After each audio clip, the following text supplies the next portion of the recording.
Muito boa tarde a todos. Eu agradeço imenso o convite a esta apresentação, esta reunião, e desejo agradecer especialmente a organização do Congresso. Quando me propuseram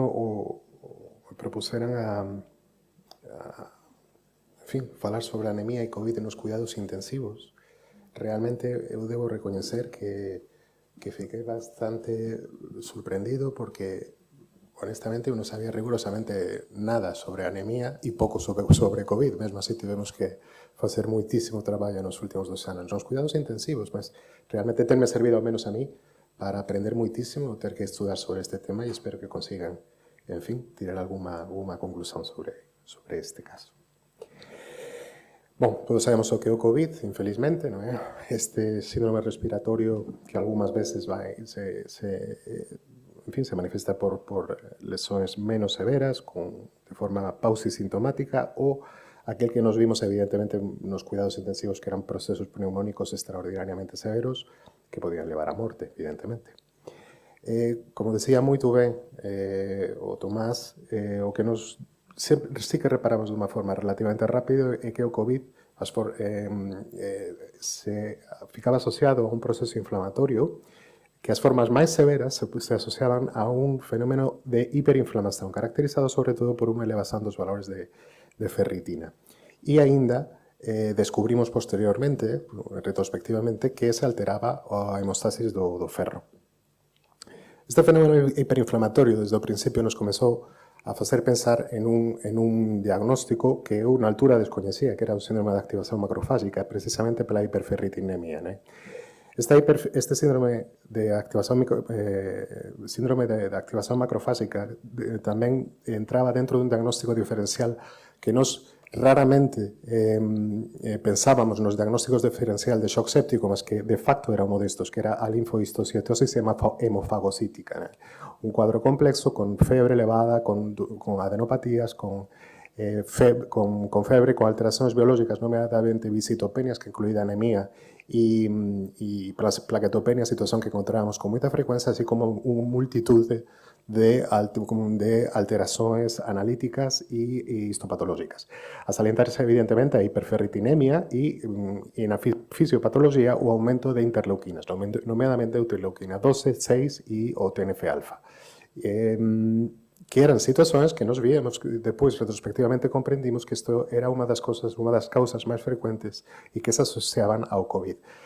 Por tanto, neste COVID o que había era un proceso inflamatorio e unha anemia. E todo isto se debía, nomeadamente, a un fenómeno proinflamatorio que estimulaba unha serie de factores, nomeadamente a hepsidina, que terminaba por dar unha anemia que exacerbaba a hipoxemia asociada á pneumonía do COVID, e tamén se chegou a descubrir unha diseritropoiesis que agravaba continuamente esta anemia.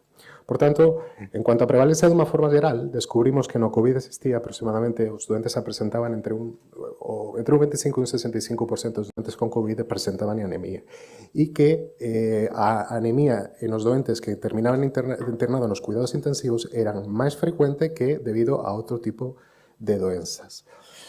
Como já comentábamos, tiñamos esta interleuquina 6 alta e ferritina elevada. Un dos tratamentos que inicialmente consideramos, e aínda na última revisión que fiz sobre o COVID, inicialmente foi recomendado off-label, que foi o tocilizumab, posteriormente foi abandonado e en este momento volta a ser recomendado. Igual que se off-label é autorizado tamén, por exemplo, os inhibidores de JAK, como o tofacitinib no COVID-2. Bueno, e para além disso, tense descoberto que este virus ten a capacidade de entrar a través dos receptores da enzima convertidora tipo 2 e de outros CDs, como el 26 ou 147, e provocar unha hemoglobinopatía a través da interacción de proteínas, glicoproteínas da cápside con a porfirina e provoca unha hemólisis e, no fondo, unha hemoglobina disfuncional. Esta hemoglobina disfuncional é un conceito que nos, no fondo, en cuidados intensivos e de certeza que voses tamén na vosa práctica diaria pensamos en ela, que cando nos lembramos desta curva de disociación de hemoglobina, sabemos perfectamente que a fenómenos que o desvían a direita ou desvían a esquerda. Isto basicamente significa se esta hemoglobina ten unha maior ou unha menor capacidade para fornecer oxígeno aos tecidos. E isto podemos avaliarlo a través do P50. Nos este P50, para ser honesto, eu apenas son os últimos 6 meses, unha cosa así, que é un valor da gasimetría ao cual ollo. Previamente debo recoñecer a miña ignorancia previa e non sabía moito ben que era isto do P50, mas esta é unha das posibles utilidades que eu neste momento avalío cando vejo unha gasimetría dun doente. E todo isto por qué? Pois desculpa. Pois porque cando uno dos conceitos que máis gustamos en los cuidados intensivos é isto del delivery, el fornecimento de oxígeno e o consumo de oxígeno. E esas son as fórmulas que nos utilizamos. E o factor máis importante, por exemplo, no contenido arterial de oxígeno, é precisamente a hemoglobina e a saturación. Vemos que a PaO2, que o oxígeno libre, é prácticamente nulo porque é veces 0,003. Eso no contenido arterial de oxígeno. El fornecimiento de oxígeno será este contenido arterial veces el débito cardíaco, que depende da frecuencia cardíaca e del volumen sistólico. Más pronto, no quero entrar aí. Estos son, disculpen, estos son apenas conceitos matemáticos que nos gustamos. E gustamos por isto, porque nos gustamos ter estas imagens que nos dicen que o lactato aumenta porque non existe unha zona de dependencia fisiológica e unha zona de dependencia patológica ao fornecimento entre a relación entre el DO2 e o VO2, ou seja, o que nos fornecemos e o que se consome. En cualquier caso, como estábamos a falar, sí que reparamos desde un principio en que se provocaba esta hiperexpresión de interleuquina 6 y esta hiperferritinemia. Esta hiperleuquina 6, se sabe en este momento que induce a producción de hepcidina y que puede tener un efecto supresor a nivel dos precursores eritroides. Y, o sea, que en los 4 grandes pilares da anemia, non é? Son os enterocitos en cuanto que se absorben os eritroblastos, en cuanto precisan de este ferro para formar os eritrocitos. E os hepatocitos, como depósito maior, e os macrófagos, con maior conteúdo e como metabolización do ferro, esos fican todos máis ou menos dunha forma directa ou indirecta alterados no caso do COVID-19. En que, por tanto, esta hepcidina, o que bloquea a ferroportina, provocando, por tanto, un bloqueo que de absorción, que era unha alteración na metabolismo a nivel macrofágico. E esta hiperferritinemia, curiosamente, e de unha forma cíclica, provoca un estrés oxidativo. Este estrés oxidativo termina por provocar a nivel das células infectadas un fenómeno de ferroptose, ou seja, de apoptosis inducidos pelo propio ferro, por disfunción mitocondrial e con fenómenos de hipercoagulabilidade.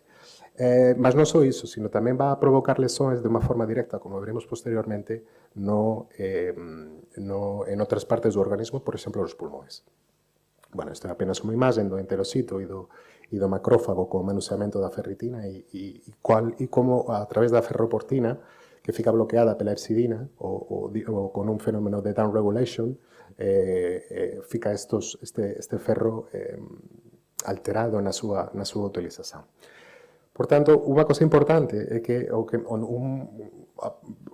a grande maioría do manuseamento do ferro que nos temos fisiológicamente é a través del recycling a nivel dos macrófagos que manusean aproximadamente o 90% do ferro que nos precisamos do día a día. E sen entrar en grandes... Esta produción de interleuquina 6 que altera a hepcidina aumenta os niveis de ferro e estas por sí provocan alteracións en la expresión de hepcidina ou un aumento das citoquinas inflamatorias, fenómenos de hipoxia e disfunción eritropoyética. Por tanto, esta anemia inflamatoria que con este factor de hepcidina sendo tan importante termina por provocar unha anemia ferropénica funcional. E iso é un fenómeno que a mí personalmente, cando o descubrí, me pareceu moito interesante. Existen, aliás, a nivel hematológico, fenómenos de hipercoagulabilidade, como nós sabemos no COVID-19, non completamente esclarecidos e multifactoriais, mas parece que a transferrina podría ser tamén uno destes fenómenos que pode provocar estas trombosis que, como todos sabemos, no COVID-19 terminan por ser tan mortais. Por tanto, que era epsidina, que era ferritina, así como el ratio entre ferritina e transferrina, parece que son factores predictivos de mortalidade no COVID-19. Como fenómenos contrarreguladores tenemos a eritroferrona, que pode ser unha xave, non é? Como contrarregulador de la elevación de epsidina, e a lactoferrina e os quelantes do ferro ten sido propostos, mas non está demostrado que a lactoferrina bloquea un receptor que é necesario na primeira interación do virus antes de unirse a ACE2, e pénsase que podría ser de utilidade. E, por outro lado, máis que os quelantes do ferro, que podrían ter algún interés, mas en este momento o que eu sí que gustaría que reparasen é que a direita e en baixo é que o ferro libre termina por provocar estrés por fenómenos ROS, ou seja, síndromes de estrés oxidativo, fenómenos de estrés oxidativo que provocan lesões directas sobre o pulmón, sobre o corazón e tamén a nivel hepático. Bueno, e de repente, ¿qué é o que non sabemos sobre estos fenómenos todos conjugados? Pues que é extraordinariamente complexo. Non quero entrar en todos e cada un destos, mas simplemente relembrar estas cosas das quais eu acho que falamos máis ou menos: hiperinflamación, eritropoietina baixa e agravamento de hipoxia e hipoxemia en unha situación que já per se provoca alterações a nivel pulmonar. E existen literalmente decenas penso que vocês se lembran que no período COVID era prácticamente imposible leer todos os artigos que saían sobre COVID na altura, o que era sorprendente, porque non facíamos outra cosa sino ver doentes con COVID. Mas o que é certo é que eu personalmente nunca vi tal produción de unha patología en concreto. En fin, en este caso, en este estudo sobre a metástasis do ferro que descubriron foi que a hiperferritinemia se asociaba a lesões a nivel pulmonar. E isto é bastante curioso. Non sei se vocês están a reparar nos tres tags que ten lá embaixo. Isto é, o primer deles é a entrada, o segundo é nas horas previas a un internamento en cuidados intensivos, mas já con unha hipoxemia severa, já con un fenómeno de crazy paving, e finalmente temos un doente ya ventilado con un fenómeno de ARDS tucur, ¿no? Bueno, pues aquí sí que se demostrou que este aumento da ferritina está relacionado con fenómenos de alteracións severas a nivel do TAC. E isto é moito importante para nós. Bueno, este artigo é unha revisión de 2021, salvo erro, de algúns dos deuses da ventilación invasiva, ¿no? como John Barini, Luigi Comporota e, sobre todo, Luciano Gattinoni. Só quero dicervos que, por exemplo, Luciano Gattinoni é un profesor italiano que actualmente traballa en Alemanha.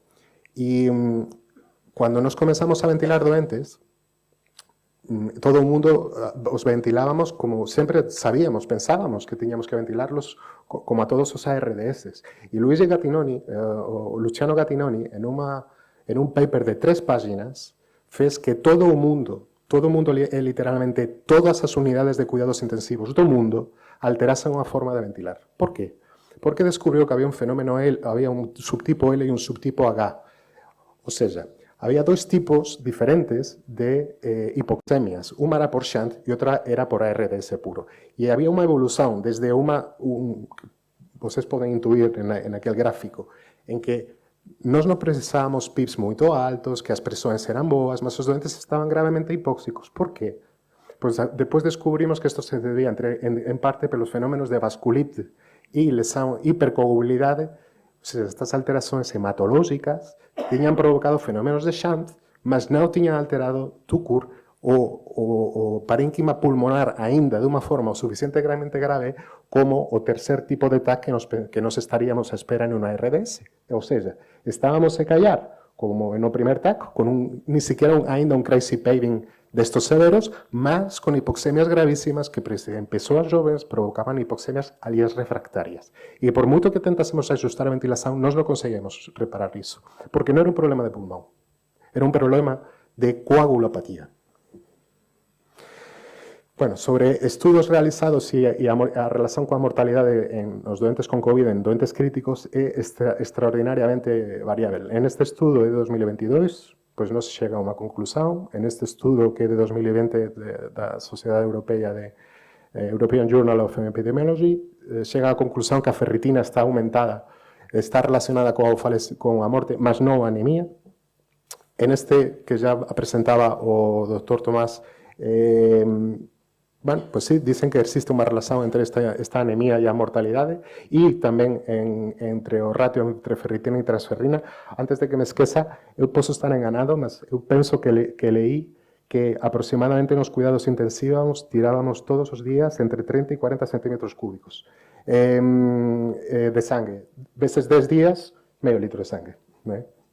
En este estudio indiano non chegaba a conclusión, en este estudio americano sí que chegaba a conclusión de que había un aumento da mortalidade, en este estudio iraniano non chegaba a conclusión de que a anemia aumentaba a mortalidade e en este turco non chegaba a conclusión de que a anemia aumentase a mortalidade. Total, que non facíamos a menor idea se a anemia aumenta ou non a mortalidade per se. Os xineses, de unha forma máis geral, detectaron que existían fenómenos de anemia que se relacionábanse con mortalidade en determinadas patologías, como por exemplo a sepsis, o shock cardiogénico, o trauma, e en outras patologías, por exemplo, o DPCO, o traumatismo craneoencefálico, de shock on shock, non se relacionaban con mortalidade. Por tanto, parece que sí que existe un aumento da mortalidade nas anemías nos doentes críticos, mas depende dos subgrupos. Curiosamente, nos TBIs, nos Traumatic Brain Injury ou no CODP, non parece non existir esa relación, mas isto foi feito a través dun meta-análisis. Por tanto, apenas como algunhas pequenas mensaxes para levar a casa, o COVID-19 provoca inflamación e hiperinflamación e unha anemia multifactorial con literalmente decenas de factores asociados, interleuquinas, ferritinas, hepsidinas, transferrinas. Esta hiperinflamación sí que parece estar en relación con un aumento da mortalidade. A mortalidade do COVID e a relación con inflamación, sí, eso sí que está relacionado con a mortalidade. A anemia de COVID e a relación con a mortalidade, existe unha relación directa? Non sabemos, non temos a certeza. Será que existe un aumento da mortalidade real ou é un epifenómeno estatístico debido a este fenómeno de hiperinflamatorio que nós temos constatado?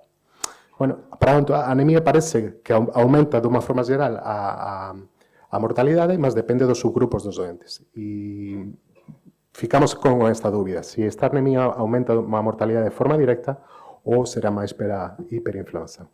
Moito obrigado.